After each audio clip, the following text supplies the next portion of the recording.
የስነ አእምሮ ትምህርት በጣም ከልጅነት ጀምሮ ፓሽን የነበረ ነገር ነው። ከ5 እስከ 6ኛ ክፍል ጀምሮ ሳስብበት ተዘጋጅበት የነበረ የትምህርት ፊልድ ነው። ስለዚህ ወደ ዩኒቨርሲቲ ከገባን በኋላ ያው እንደማንኛውም ተማሪ ከፍተኛ ውጤት ማምጣት አለብሽ መጀመሪያ ላይ። ስለዚህ ያንን ከፍተኛ ውጤት አመጣው ማለት ነው። ፎር አመጣው። ከዛ በዛ ጊዜ ያ ውጤት ደግሞ ዲዘርቭ ያደርጋል ተብሎ የሚታሰበው ደግሞ ሕክምና ነበረ። ከዛ እኔ ደግሞ መርጠው ወይ እንዳልኩ ሳይካትሪ መማር ደግሞ ከፊልዶች ውስጥ አነስ ያለ ውጤት ቢኖርሽ መግባት የምትችይበት አይነት ነገር ነው። ስለዚህ በዙሪያ ያሉ ሰዎች አንድ የሚሰጡኝ የነበረው ነገር ይሄን የሚያክል ውጤት ይዘሽ እንደዚህ አይነት ፊልድ ውስጥ ከዛ ደግሞ የማህበረሰባችን እይታ አለ ስለ አእምሮ ጤና፣ የስነ ልቦና ጉዳት አንደኛ ኢትዮጵያ ውስጥ ቅንጦት ነው ተብሎ ነው የሚታሰበው። ቅንጦት እንዳልሆነ ሁላችንም ቤት ብዙ ማሳያ አለ፣ ግን ቅንጦት ነው ተብሎ ነው የሚታሰበው። እዛ ውስጥ የሚሰሩ ሰዎች በሎንግ ተርም ራሳቸው ይታመማሉ የሚል እሳቤ አለ።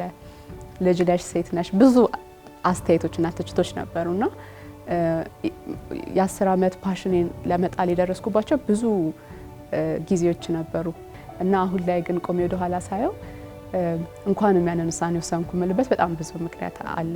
ኮሜንቱን ስንሰጥ the way we say it እንዴት ነው እያልን ያለ ነው የሚለው ኮሜንት በጣም ማተር ያደርጋል። አይ ሪመምበር የዛሬ አይ ቲንክ 3 ዓመት ከአንድ ጓደኛዬ ጋር ቁጭ ብለን እያወራን it was በጣም የጦፈ ወሬ ነው፣ በጣም ኢንጌጅ አድርጌያለሁ። ከዛ ልክ እሷ አወራችና ወዲያው ስታቆም ለምንድን ነው ባጭሩ የምታቆም ሲል ያ አንተ መስማት አትወድም ቶታሊ ማውራት እንጂ ለኔ ልክ እንደ ትራውማ ነው። ምክንያቱም እኔ ሙያዬ በመስማት ላይ መሰረት ያደረገ ነው። እኔ ደግሞ የራሴን ችግር እስከምረሳ ድረስ ሰዎች የሚሉትን ነገር እንደምሰማ ነው ማቀው። አስደንግጦኝ ነበረ ከመከፋትም በላይ ማለት ነው። ሰው ያደረኩት ነገር ምንድነው እኔ ራሴን በጣም ስለማቀው አትሊስት ኖርማል ከሆነ የመስማት ፍላጎት በላይ ስለሆነ ያለኝ ኢንተረስት ይሄ ነገር ያለ ምክንያት እንዲህ ያልተባልኩም ብዬ በጣም መሰማውን አንድ ጓደኛም ዘመድም አለኝ ደውዬ ሰው እንደዚህ ያለኝ ምናምን አልኩት። ጭራሽ ልክ ናት ብሎ አረፈው ማለት ነው። ሰው እንዴት ልክ ናት? አንደኛ በጣም ተሰማለህ ግን ሪያክት አታረግም። ያ ማለት እንደዚህ አለለም። ሁለተኛ ሰው ሲያወራ አታይም። ምንድነው አሁን ሰዎች አሉ ለምሳሌ ኦዲተሪ ይባላሉ። እኔ አሁን ስሰማ ነው ስሜት የሚሰጠኝ። አንዳንድ ሰው ደግሞ ሲያይ ነው ስሜት። ካይኔቲክ ይባላል ሰዎች ሲነኩ ስሜት የሚሰጣቸው። ፎቶ ልታሳይ ሞክረሽ ለሰው አይቀበሉሽም ስልኩ ለምንድን ነው በአይናቸው ነው የሚያዩት አይደለ? ስካይኔት ልክ ኮንተንቱ ማተር እንደሚያደርገው ሁላ ደግሞ የምትይበት መንገድ በጣም ማተር ያደርጋል። አስተያየት እንደየሰው እይታ እንደየመልካችን እንደየአረዳዳችንም ይለያያል። በቀን ውስጥ ስንቱን በጥሩ መንፈስ ተቀብለን አስተናግደናል፣ ስንቱስ ረብሾናል፣ ስንቱስ ቀናችንን ብሩህ አድርጎልናል። አስተያየት መስጠት ሁለት ሳይድ አለው ብያስባለሁ። መቀበል የሚባለው ኮንሰፕት አለ፣ ከዛ ደግሞ መስጠት የሚባለው ኮንሰፕት አለ። ሁለቱ ባላንስድ የሆነና ጤናማ የሆነ መሆን አለበት።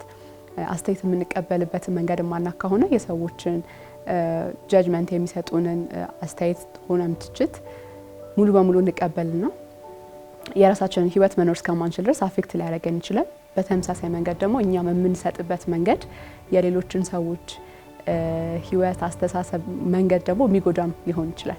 አስተያየት ሲሰጠን ጥሩ ስሜት እንዳይፈጥርብን የሚያደርገን ነገርስ ምን ይሆን? በእለት ተእለት እንቅስቃሴያችን ውስጥ የተለያዩ አስተያየቶችን እንሰጣለን፣ እናስተናግዳለንም። ግን ደግሞ አስተያየት መቀበልም አስተያየት መስጠትም የህይወት አንዱ አካል ነው። አስተያየት መስጠቱ በራሱ አይደለም መጥፎ የሚሆነው። ምክንያቱም አስተያየት ያሳድገናል፣ ለውጥ ያመጣል። አስተያየት የሚነገረን ነገር ከሌላ ሰው ጃጅመንት አንፃር ምክንያቱም ሰዎች ስለሆነን የምናስበው በእኛ ልክ በተገደበልን መስመር ነው። እኔ ሳስብ ከመጣሁበት ቤተሰብ አንፃር ከተማርኩት እውቀት አንፃር ነው እማስበው። ስለዚህ ከኔ የተሻለ ሰው ወይም ከኔ ሌላ ፐርስፔክቲቭ ያለው ሰው አስተያየቱን ሀሳቡን ሲሰጠኝ ከዛ ነገር በመነሳት የተሻለችን ሴት መሆን እችላለሁ። በራሱ አስተያየት መጥፎ አይደለም። ነገር ግን አስተያየቱ የሚነሳበት ኢንቴንሽኑ ሀሳቡ ውስጥ ሀሳቡ ምንድነው? አስተያየቱን ስሰጥ ምንድነው በልብ ያለው ከአስተያየቴ ከምናገረው ነገር ጀርባ ያለው ስሜቱ ምንድነው የሚለው ግን በጣም አስፈላጊ ነገር ነው። ሁለተኛ ደግሞ ባልተጠየቅንበት በማያገባን ከዛ ደግሞ ሰዎች ከቁጥጥራቸው ውጪ ሆኖ በሚሆኑ ነገሮች በሰውነት ቅርጽ በተፈጥሯዊ ነገሮች መቀበል ያሉብን ነገሮች ላይ አስተያየት መስጠት እና ኮሜንት ማድረግ ግን ለሰዎቹ ኢንሴኩር ማድረግ ነው።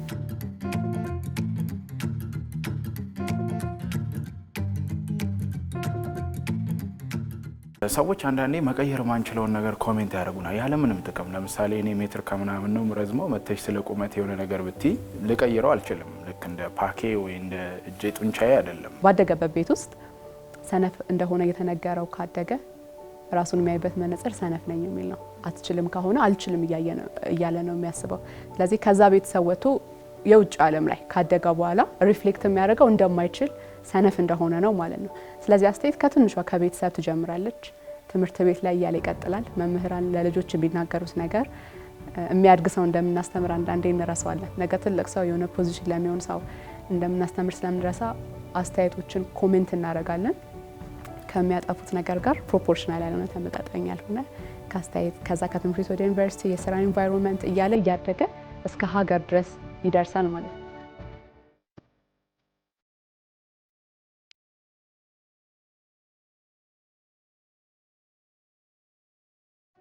ሰዎች አይደንቲቲያቸውን የሚሰሩት ማንነታቸውን የሚገነቡት አንደኛ ሰው ጋር ባላቸው ኢማጂነሪ ፖዚሽን ነው።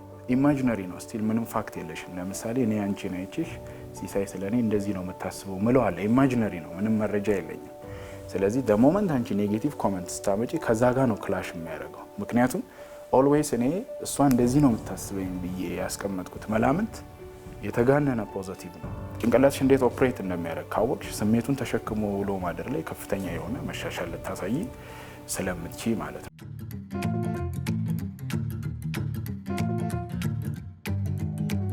ሰዎች ለምንድን ነው ኮንሲስተንትሊ ሰዎችን የሚገመግሙት? እሱ አካሄድሽ አያምርም፣ ያኛው ቀሚስሽ ነው የሚያምረው፣ እንደዚህ ባታወሪ የሚሉት ለምንድን ነው? ይሄንን ፍሮም ዘ ኢቮሉሽን ሳይኮሎጂ ስንነሳ ያንቺ ጤና፣ ያንቺ ድርጊት፣ ያንቺ ሁሉ ነገር እኔን በቀጥታ አፌክት የሚያደርገኝ ከሆነ በተቻልኩት አቅም እየተከታተልኩ እኔ እንደምፈልገው ማህበረሰቡ እንደሚፈልገው አይነት ማድረግ አለብኝ። ኮሜንት ከመስጠትም ባለፈ ደግሞ ማህበረሰቡ ያልጻፋቸውን እነዛን ህጎች ኖርም የምንላቸውን ኢቭን አንቺ ላይ መጫን ግድ ሊሆንብኝ ይችላል። ኦኬ። ስለዚህ ኮንፊርሚቲ ወይም መመሳሰል ካለ ቲሙ ፋንክሽን እያደረገ ነው በጥሩ ሁኔታ ብሎ ነው አንደርስታንድ የሚያደርገው። ማህበረሰቡ የጻፈውን ህግ ምናምን ስትይዢ ለግሩፑ ልክ እንደ አደጋ ነው ፐርሲቭ የሚደረገው። መጀመሪያ አስተያየት ሰጪው ማን ነው የሚለውን ግን ማየት አለብን። ስለዚህ ሙሉ በሙሉ መቀበል አለብን ማለት አይደለም። ስለዚህ የራሳችን ፊልተር ሊኖረን ይገባል፣ ማጥለያ ሊኖረን ይገባል። የምንቀበለው አለ፣ የማንቀበለው ወይም እንተዋለ። በዚህ ላይ አስተያየትን እንደ መረጃ ማየት ወይም እንደ ዳታ ማየት ጠቃሚ ነው ብዬ አስባለሁ። ስለዚህ አንድ መረጃ ወደ አንቺ ይመጣል። ያ መረጃ የሚረዳሽ ከሆነ ከእሴቶችሽ ጋር ማች የሚያደርግ ከሆነ ትቀበያለሽ። ከእሴቶችሽ ጋር ማች የማያደርግ ከሆነ ግን ትጠያለሽ ማለት ነው። አንጎላችንን እንደ አንጎል ካየ ነው ይሄ ኔጌቲቪቲ ቢያዝም ይባላል። የኛ አንጎል አላማው እኛን በህይወት ለማቆየት ነው። በህይወት መቆየት ከፈለግሽ አደጋዎችን እያነፈነፍሽ ማጥፋት አለብሽ። የኛውን ዲፎልት ሞዳችን ሳንነካካ ምናምን ያለው ሞዳችን አደጋን ማጥራት ነው። ስለዚህ ሰዎች በተለይ ኔጌቲቭ ኮመንት በጣም የሚቆረቆረን ለዛ ነው። 100 ፖዚቲቭ ኮመንት ደርሶሽ አንዷ ኔጌቲቭ ቤት ይዘሽ አትያለሽ። ምክንያቱም ኢትስ ዳይሬክትሊ ሪሌት ያደርጋል በህይወት ከመቆየትሽ ጋር ሉዝሊ ቢሆንም ማለት ነው። ኦኬ። ስለዚህ ይሄንን አንደርስታንድ ማድረግ አለብን። መጥፎ ስሜት ሲሰማሽ መጥፎ ስለሆንሽ ቀሽም ስለሆንሽ ምናምን አይደለም። ተፈጥሯችን የሚሰራበት መንገድ ነው።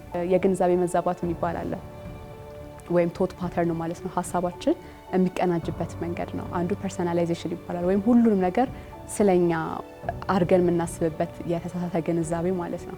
ስለዚህ አንድ ሰው ስራሽ ላይ ኮሜንት ሲያደርግ እኔን አታክ ማድረግ ፈልጎ ነው፣ አይወደኝም ወይ የበታች እያደረገኝ ነው የሚለውን ነገር ባልተገናኘ መልኩ ወደ ራሳችን እናመጣዋለን።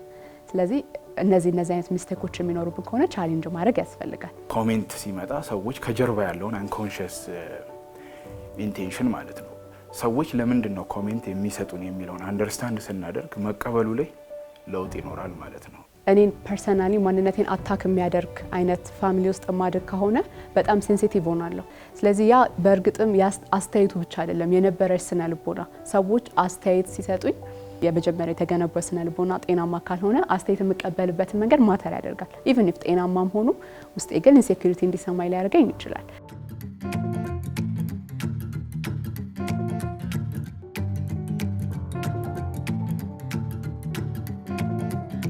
ነገሮቹ ሳይሆን እየጎዱን ያለው ነገሮችን የምናይበት መነጽር ነው።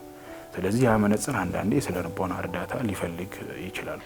አስተያየት ብቻ አይደለም፣ ሰልፍ ኮንሰፕት ወይም ለራሳችን ያለን እይታ የምንሸራሸርበትም ነገር ነው።